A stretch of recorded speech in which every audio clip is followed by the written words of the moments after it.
আগে এই ছিপটা দিয়ে একটা বড় মাছ ধরে দেখাও, তারপর তুমি যেতে পারবে। ঠিক আছে, দেখো আমি কিভাবে মাছ ধরি। এই তো কাঁটাটা পেয়ে গেছি, এবার এটাতে এই মাছটা আটকে দিই। যা এবার। এই তো টান দিচ্ছে, মনে হচ্ছে বড় মাছ হবে। হ্যাঁ, এই নাও তোমার মাছ। এবার আমি যাই। না, দাঁড়াও, সেকেন্ড চ্যালেঞ্জটা কে পাস করবে? ঠিক আছে, 1 ঘন্টার মধ্যে একটা সুন্দর হরিণ ক্যান্ডি বানিয়ে দিতে হবে। আচ্ছা ঠিক আছে, এবার দেখো রাজুর কামাল।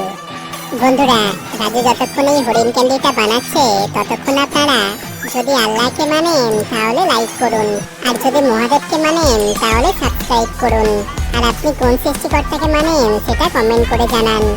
এই নাও তোমার হরিণ ক্যান্ডি। বাহ, কি সুন্দর হয়েছে এটা। কি করে করলো? নেক্সট পার্ট দেখার জন্য লাইক এবং সাবস্ক্রাইব করে দিন প্লিজ।